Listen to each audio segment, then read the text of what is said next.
You can't build a sizable company alone. You need capable leaders to help you reach goals, meet expectations, improve, and address issues.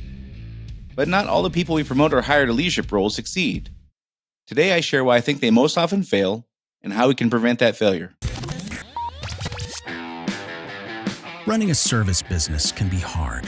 It is not unusual for business owners in industries like contracting, home repair, auto repair, business-to-business services like janitorial, IT and accounting, and many others to feel overwhelmed by all the priorities facing them at any given time. Between addressing the needs of the customers, managing the employees, figuring out the financials, and getting processes in place, feeling like you're making significant progress on your business journey can be difficult. Welcome to Service Industry Success, hosted by Brian Harding. Each week, Brian will look at real-world strategies for building the business you are dreaming of, while also sharing tactics to get through some of the most frustrating parts of business ownership with a lot more ease. Let's get started.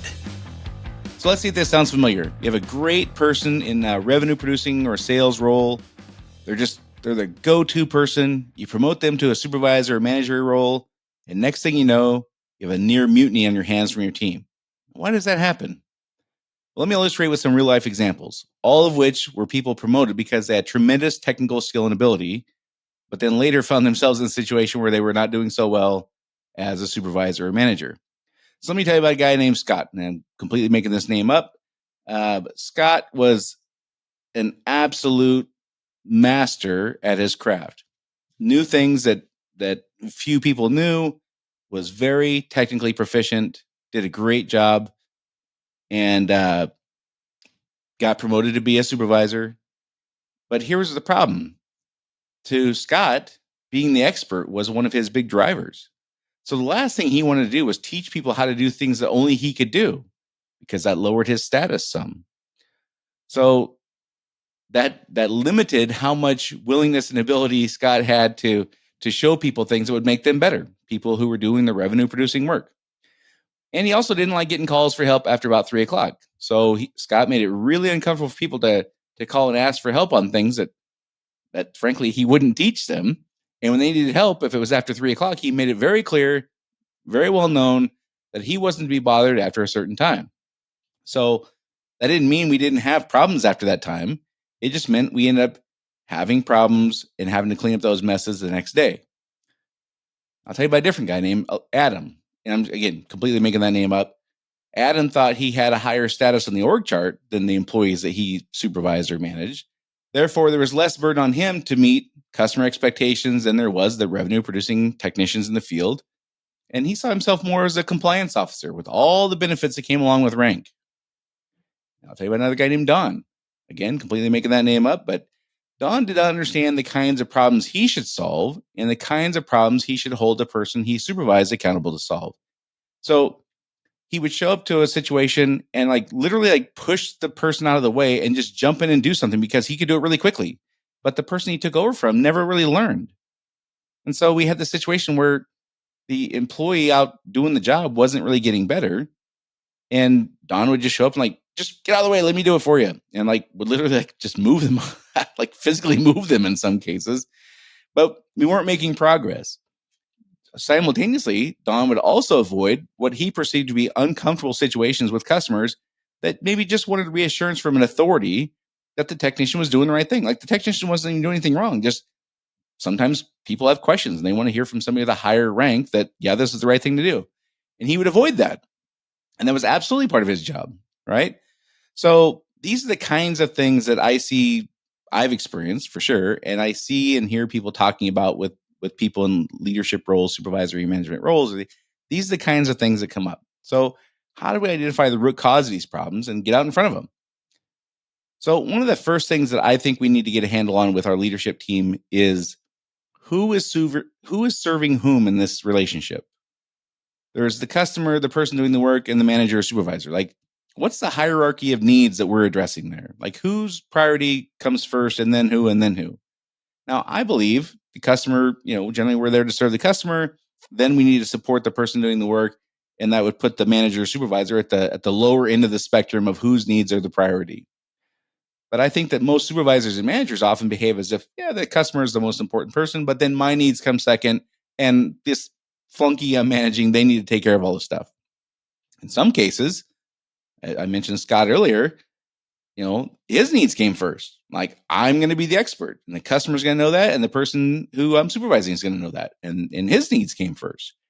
And so not having agreement between me and the supervisor of who is serving whom and who's supporting whom causes a lot of this friction, I think. So the first thing I need to ascertain with the supervisor managers, do they know that their role is a supportive one to make the revenue producing employee the hero and improve their skills? Do they know that they're there to support that frontline employee, like the accounting clerk that they lead? Do they know that they're there in a supportive role? Like, they look at the org chart and they're like, well, I have higher rank. And I go, yeah, but flip that org chart upside down. These are the people who we all support. The people out doing the work is the ones that we're all here to support. That's how this works. And if there's not that fundamental understanding of who is being served and who is supporting whom, we're going to be in a bad spot, I think. Another thing is, going back to my example with Don, do they know when to be a cheap teacher and when to jump in and solve problems? Do they know when it's worth the 5 minutes, 15 minutes, 3 hours, whatever, to teach somebody something, to give that person the knowledge so this thing never happens again? We don't ever have this problem again, or we're more efficient, or they can do this new thing that they didn't know how to do before. Do they know when it's appropriate to be a teacher versus jump in and solve the problem? If they don't have that understanding, if we don't have any kind of criteria that would tell us, like, here's the situations where you think you should be a teacher, and here's situations where no, you just got to grab the bull by the horns and go handle it. And both of those are true. If we don't have any kind of agreement on what those situations are, we don't have any kind of standards established for when one should be the right way versus the other, I think we're going to have problems. The next thing I want to ask is, do they share my view on the balance of accountability and grace we must be mindful of when leading or managing employees? Now, I'm a believer that even when people are failing, including me, at any given moment, we're generally doing the best we can. Now, that's predicated on the fact that, or the notion that the employee I'm talking about generally wants to do a good job. If that's not true, then that whole thing goes out the window and the employee has to go. If I don't generally think they want to do a good job, they shouldn't be my employee. If they do generally want to do a good job, even when they're failing miserably, they're likely doing the best they can in that moment. Like, life happens. People get divorced. People have kids with drug problems. People have fights with their spouses. People have car accidents. Like, things happen that do affect people, and they have financial problems. They have marital problems. Like, there's all kinds of things that affect people that, whether we like it or not, affects their performance.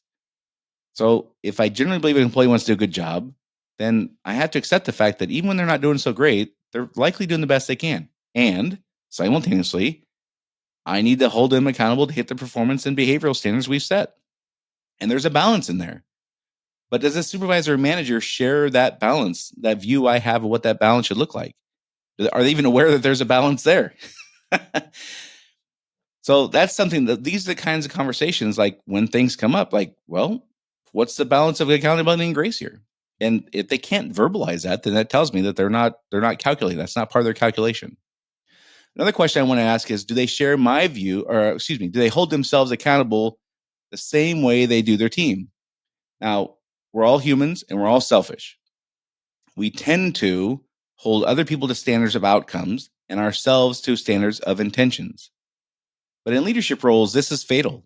This is where people get the notion of hypocrisy, and they perceive that we show favoritism, nepotism, like all these isms kind of come out of this.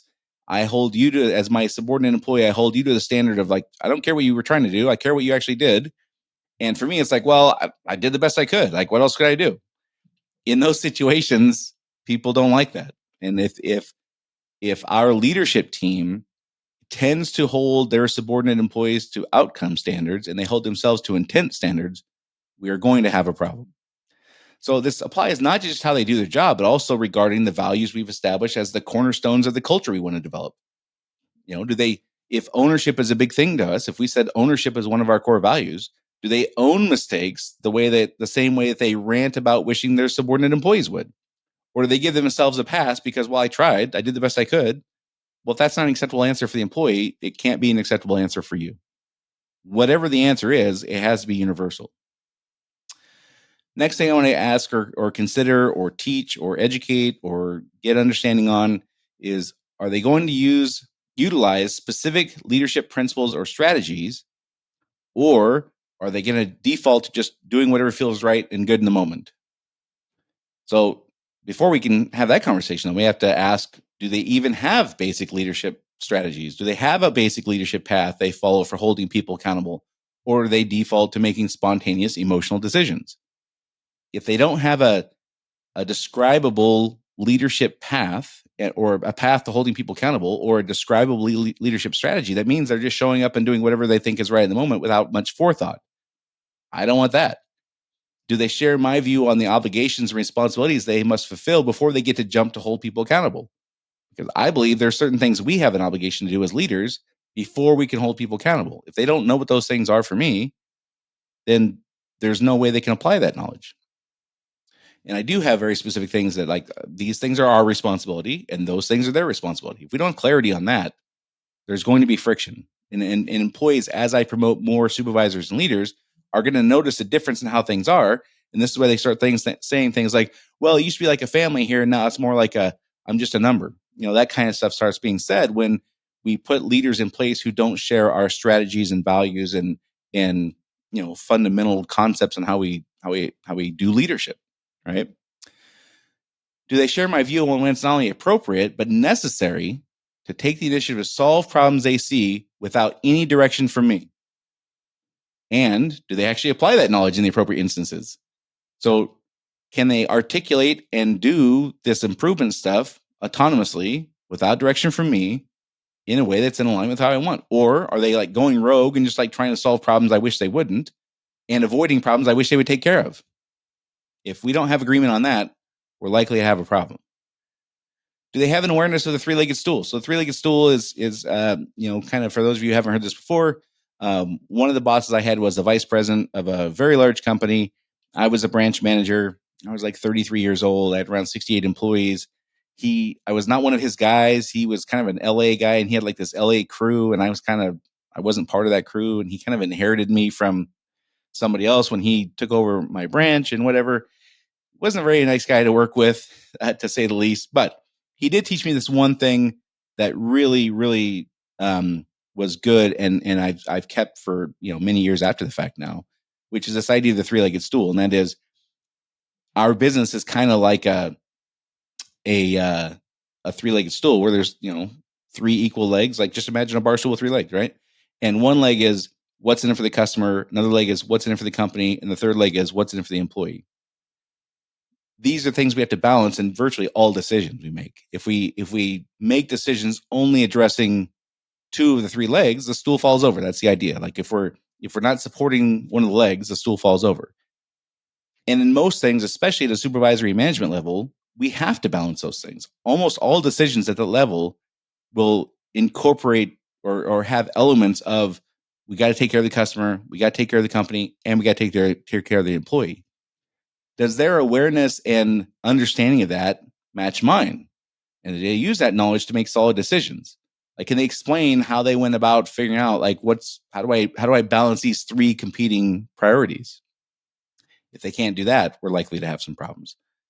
Do we have clarity and application with these things? Is the critical part. Like, when I say clarity, I mean, can they articulate this stuff? Can they talk it through before it happens? Or am I just Monday morning quarterbacking everything and like dissecting why it went wrong? Can they tell me before they get to the situation?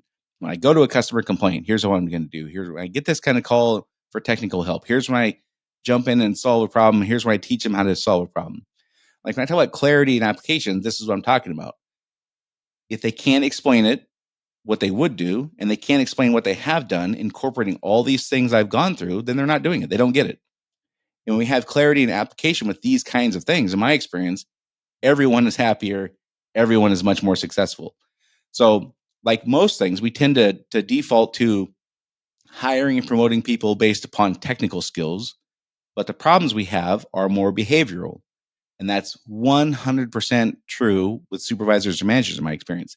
I can't remember ever even hearing about somebody promoting a person from a a technical job to a supervisory management role and then firing them because they didn't know how to fix the widget. I don't think I've ever heard that. Probably happened here and there where you hire somebody from outside where they say they have skills that they don't, and you end up finding out that they don't need to fire them. But still, even in that case, much less likely you're going to fire the person because they don't know how to drive nails than it is they don't know how to coach people. And understanding these components are I don't know if it's an all-inclusive list, almost assuredly not. There's probably other things we would want to consider. But these are the kinds of things that tend to lead to the problems in my experience, both in my own company, as an employee in a company, and then helping business owners and leaders in their companies. These are the kinds of things that really drive the problems, in my opinion. So I've given some examples of principles I want my leaders to adhere to. And the question, of course, is, what about you? What about your company? Well, I've given you some examples. These aren't necessarily suggestions. They're ones that I use for sure. But these are examples of the kinds of things that I want to make sure my leaders understand so that I can then hold them accountable to these things. If they don't understand this stuff, I can't hold them accountable to it. And so these are the kinds of things I think we need to get clarity on. And then, again, my example of Don pushing the guys out of the way, if he would have had a better idea in the beginning of when it's appropriate to be a teacher and when not to, that would not have ever been a thing. It turned out to be a thing, and we had to resolve it by teaching him that sometimes you're a teacher and that's where your value is, and sometimes you're a firefighter and that's where your value is. Both are true on any given day. When do you pull which lever? That's the thing you had to figure out, right? And for Scott, who really wanted to be the expert, Scott was not able to turn that around, and Scott was not able to be in that role anymore. And it's sad, but the problem was not that he didn't have the knowledge, the technical knowledge. My point is the problem is he could not wrap his head around that he was there to support the people on the front line doing the work. His hierarchy was out of whack compared to mine, and that was not resolved. And so we had to resolve it a different way. And so if that would have been resolved, the manifestation and the problems we were dealing with, the consequences would not have been the case. So that's why you're talking about like the root cause. We got to identify the root cause and address that, not the individual symptoms. Like saying, hey, you need to be nice when people call you after 3:00. Like, what's that going to get me? That's going to maybe for a short period of time give me compliance on that one thing. Versus if I say, who do you think is serving who here? And he comes to understand that, no, I'm really here to support these people. I'm here to serve them. The 3:00 thing probably goes away, right? So I hope that helps. I hope these are good suggestions for you. Again, they're examples, I should say. They're not necessarily suggestions. These are real life ones that I do, though. So question, though, for you is, what are the questions most applicable for your team and your situation? What are those behavioral drivers and fundamental structure of the company questions we need to identify and address and teach and get agreement on and application of, so that we don't have the mutiny from our team because they feel like they're working for a jerk, right? So don't forget, go to joinbusinesstips.com to see all the benefits included in my group called Business Tips. We meet twice a month on a recorded Zoom call. You can ask any question you have about improving your business, your growth, your team, your processes, your profitability. Just go to joinbusinesstips.com, see what all is included. It's less than $100 a month, no contracts, no commitment. That's joinbusinesstips.com. If you find the information I share helpful, please share this podcast with a friend or colleague who you think could benefit from it. You likely know a business owner who has a new leader in place, a supervisor. They're growing their company. They put somebody in place, and they're probably having some problems like this. Be a great episode to share with your friends. Of course, public sharing is appreciated also. And that's it for this week, and I'll talk to y'all next week.